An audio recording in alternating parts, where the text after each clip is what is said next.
Hello guys, welcome to திரைக்குறள். நான் உங்க VK. இந்த வீடியோல ஒரு இன்ட்ரெஸ்டிங்கான அப்டேட்ஸை நான் உங்களோட ஷேர் பண்ணிக்க போறேன். அது என்னன்னா, பராசக்தியில் யுவன் சங்கர் ராஜா பாடிய பாடல் வெளியானது. சிவகார்த்தியின் 25வது படமான இந்த படத்திற்கு ஜிவி பிரகாஷ் குமார் இசையமைச்சிருக்காரு. இந்தி திணிப்பு சம்பந்தமான கதையில உருவாகி இருக்கு இந்த படத்தின் ட்ரெய்லர் கடந்த 5ஆம் தேதி வெளியாகி 3 நாட்கள்ல இதுவரை 53 மில்லியன் பார்வையாளர்களை கடந்துள்ளது. இந்த படம் வருகின்ற 10ஆம் தேதி திரைக்கு வரும் நிலையில ஜிவி பிரகாஷ் இசையில் இசையமைப்பாளர் யுவன் சங்கர் ராஜா பாடிய சேனிக்கூட்டம் என்ற பாடலை வெளியிட்டிருக்காங்க. இந்த பாடல் ரசிகர்களுக்கு இடையே நல்ல வரவேற்பு பெற்றிருக்கு. அது மட்டும் இல்லங்க, இந்த படத்தோட கதாநாயகியான ஸ்ரீலீலாவும் ஒரு அறிவிப்பு வெளியிட்டிருக்காங்க. அது என்னன்னா, சிறப்பு பாடல்களுக்கு இனிமே நடனம் ஆட மாட்டேன். தற்போது இளைய தலைமுறை நடிகைகளில் ஸ்ரீலீலா சிறந்த நடன கலைஞர்களில் ஒருவராக இருக்காங்க. தெலுங்கு படங்களில் அதிரடியான நடனமாடி இளவட்ட ரசிகர்களை கவர்ந்து வந்தாங்க. இந்த நிலையில ஸ்ரீலீலா வெளியிட்டுள்ள ஒரு செய்தியில், அல்லு அர்ஜுன் நடித்த புஷ்பா 2 படத்தில் இடம்பெற்ற கிஸ்க் என்ற பாடல் எனக்கு நாடு தழுவிய ஒரு அங்கீகாரத்தை கொடுத்தது. எனது சினிமா கேரியரை அடுத்த கட்டத்துக்கு எடுத்துச் செல்லும் பாடலாகவும் அது அமைந்தது. அந்த பாடலுக்கு பிறகுதான் தமிழில் பராசக்தி, ஹிந்தியில் 3 படங்களில் கமிட் ஆனேன்.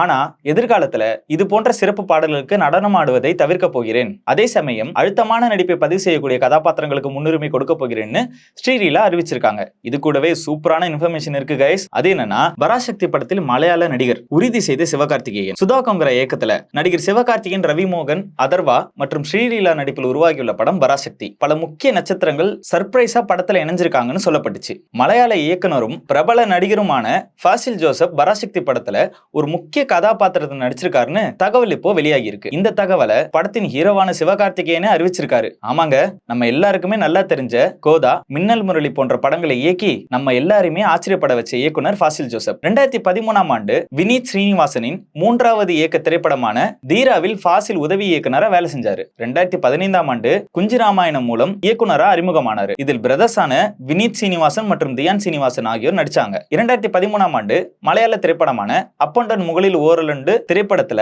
ஃபாசில் நடிகரா அறிமுகமானாரு. அதன் பின்னர் முன்னணி மற்றும் துணை வேடங்களில் நடிச்சிருக்காரு. அதுக்கு பிறகு குருவாயூர் ஆம்பள நடையில், பொன்மேன், சூட்சமதர்ஷினி என தான் தேர்ந்தெடுத்து நடிக்கும் படங்கள் மூலம் தமிழ் ரசிகர்களிடம் மிகப்பெரிய அளவுல பிரபலமாகி இருக்காரு. இப்போ சிவகார்த்திக் நடிப்புல வெளியாக இருக்கிற பராசக்தி படம் மூலம் தமிழிலும் அடியெடுத்து வச்சிருக்காரு ஃபாசில் ஜோசப். இந்த நிலையில பராசக்தி படத்தில் இவருடன் நடிச்ச அனுபவம் குறித்து சிவகார்த்திகேயன் கூறும்போது, என்னுடைய நண்பர் ஃபாசில் ஜோசப் இந்த படத்தில் ஒரு முக்கிய கதாபாத்திரம் ஒன்றில் நடித்துள்ளார். இந்த தகவலை இயக்குனர் சுதா கொங்கராவின் அனுமதி பெற்றுதான் வெளியே சொல்றேன். இலங்கையில் நடந்த படப்பிடிப்பில் எங்களுடன் அவர் கலந்து கொண்டார். அந்த படப்பிடிப்பில் அவரது காட்சிகள் முடிவடைந்த பின்னும் எங்களுடன் 3 நாட்கள் தங்கியிருந்து ஜாலியாக செலவிட்டார். அதெல்லாம் இனிமையான நினைவுகள் என்று கூறியுள்ளார். அது மட்டும் இல்லங்க, ராக்கிங் ஸ்டார் யாஷ் அவரோட பிறந்தநாளை ஒட்டி நேத்திக்கு கேவின் ப்ரொடக்ஷன் சைட்ல இருந்து ஒரு கிளிம்ஸ் வீடியோ ரிலீஸ் பண்ணிருக்காங்க. டாக்ஸிக் படத்தோடது. அந்த கிளிம்ஸ் வீடியோ நீங்க எல்லாருமே பார்த்திருப்பீங்க.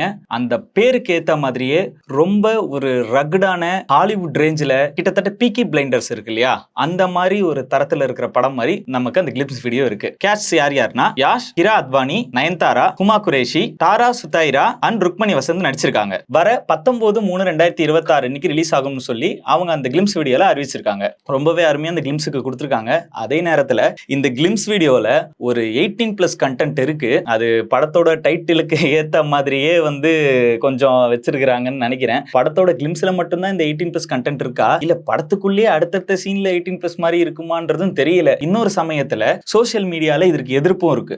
என்ன மாதிரியான எதிர்ப்பு அப்படின்னு பாத்தீங்கன்னா, ஒரு பெண்ணை இவங்க இப்படி காட்டுறாங்க. நான் சொன்னேன் இல்லையா, அந்த 18+ கண்டென்ட்னு சொல்லிட்டு ஒண்ணு. அதுக்காக அவங்க என்ன சொல்றாங்கன்னா, ஒரு பெண்ணை இவங்க இந்த மாதிரி ஒரு இன்ட்ரோடக்ஷனுக்காக இப்படி பண்ணுவாங்களா அப்படி இப்படிலாம் சொல்றாங்க. இவங்க அப்படி பண்ணிட்டாங்க, அவங்க இப்படி பண்ணிட்டாங்கன்னு சொல்லி திருப்பி இந்த மாதிரி ஒரு டாக்ஸ் சோசியல் மீடியால போயிட்டு இருக்கு.